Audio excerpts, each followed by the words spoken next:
समतुल्य भिन्न। आओ देखें कि समतुल्य भिन्न क्या होते हैं। इसको देखिए, मैंने इस बड़ी आयत को दो बराबर भागों में बांटा है।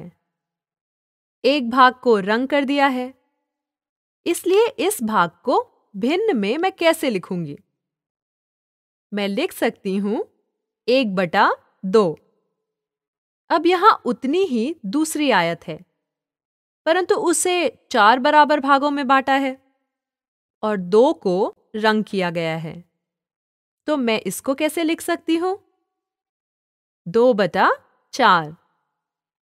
अब यहां फिर से एक उतनी ही आयत है, परंतु उसको अब 8 बराबर भागों में बांटा गया है और 4 भागों को रंग किया है। अब मैं रंगे भागों को भिन्न में लिख सकती हूं, जैसे 4/8। इसलिए हम यहां पर क्या देख रहे हैं कि इन तीनों आयतों में रंगे हुए भाग बिल्कुल बराबर हैं, जिसका अर्थ है कि मैंने तीनों के बराबर हिस्सों को रंग किया है। फिर चाहे मैंने 2 भाग करके 1 को रंगा हो या 4 भाग करके 2 भागों को रंगा हो या फिर 8 भाग करके 4 भागों को रंग दिया हो, अतः सभी स्थिति में मैंने बराबर भागों को रंगा है। इसलिए मैं कह सकती हूं कि 1/2 2/4 की तरह है, तो 4/8 की भी तरह है। इसीलिए इन भिन्नों को हम समतुल्य भिन्न कहते हैं। आओ एक दूसरा उदाहरण देखें। 1/3 बराबर है 2/6 के, जो बराबर है 3/9 के। इसका अर्थ यह है कि यदि मेरे पास एक सेब है और मैंने उसे 3 बराबर भागों में बांटा और उसका एक भाग खा लिया, मैं उतना ही भाग खाऊंगी यदि मैंने 6 भाग करके 2 खा लिए या फिर 9 भाग करके उसमें से 3 भाग खा लिए।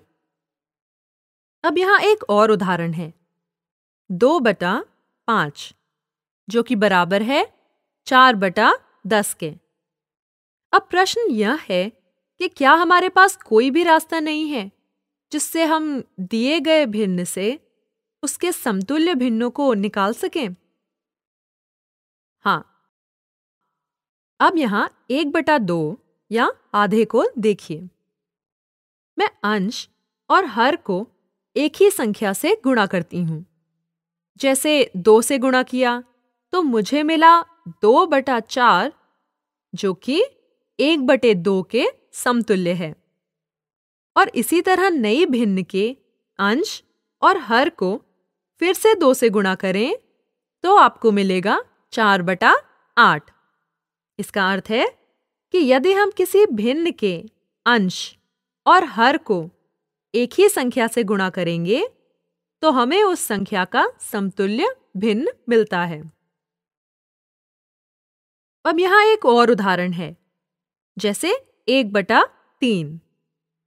तो यदि हम 2 से गुणा करते हैं तो हमें 2/6 प्राप्त होगा, परंतु मैंने यहां 2 लिया है, परंतु आप किसी भी संख्या से गुणा कर सकते हैं।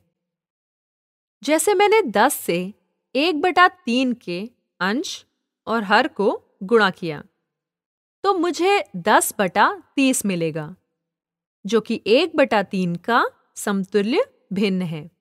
इसलिए हमने यहाँ पर यह सीखा कि यदि हम किसी भिन्न के अंश और हर को किसी एक ही संख्या से गुणा करते हैं तब हमें समतुल्य भिन्न मिलता है। अब यही भाग के द्वारा कैसे होगा? क्या मैं अंश और हर को एक ही संख्या से भाग कर सकती हूं? आओ देखते हैं। जैसे 4/10 है, मैं यहां अंश और हर दोनों को 2 से भाग कर सकती हूं और मुझे 2/5 मिलेगा, जो कि 4/10 का समतुल्य भिन्न है। इसलिए हमने यहां पर क्या सीखा कि केवल गुणा ही नहीं, बल्कि हम यदि भिन्न के अंश और हर को किसी एक ही संख्या से भाग करते हैं, तब भी हमें उस संख्या का समतुल्य भिन्न मिलता है।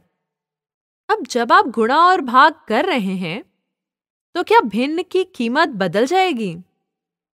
नहीं, यह नहीं बदलेगी, क्योंकि आप अंश और हर दोनों को गुणा या भाग कर रहे हैं और इनकी कीमत बराबर रहेगी। केवल और केवल इसी कारण इनको समतुल्य भिन्न कहते हैं, जो वास्तव में एक ही मान को दर्शाते हैं। अब हम पहले ही जानते हैं कि 2/4 1/2 का समतुल्य है। पर अब हम इसकी जांच कैसे करें? हम क्या करेंगे कि 1 और 4, 2 और 2 का गुणनफल निकालेंगे। जैसे कि एक भिन्न के अंश को दूसरी भिन्न के हर को गुणा करेंगे और पहले के हर को दूसरी के अंश से गुणा करेंगे। इसलिए 1 गुणा 4 और 2 गुणा 2 बराबर हैं। अतः हम यह भी कह सकते हैं कि यह वज्र गुणनफल है, क्योंकि यदि आप यहां देखें तो मैंने अलग लाइन से दिखाया है, जैसे 1 और 4 को नीली और 2 को संतरी रंग से। इसलिए यदि वज्र गुणनफल हो तो हम कह सकते हैं कि यह समतुल्य भिन्न है। अब एक और उदाहरण लेते हैं, जैसे 4/10 और 2/5। अब इसका वज्र गुणनफल निकालते हैं। 4 पंजे 20 और 10 दुना 20। इसलिए अब हमारी जांच पूरी हुई। हम कह सकते हैं कि 4/10 और 2/5 समतुल्य भिन्न हैं। आप इसका छोटी संख्याओं के अलावा बड़ी संख्याओं में भी प्रयोग कर सकते हैं और पता लगा सकते हैं कि यह समतुल्य है या नहीं।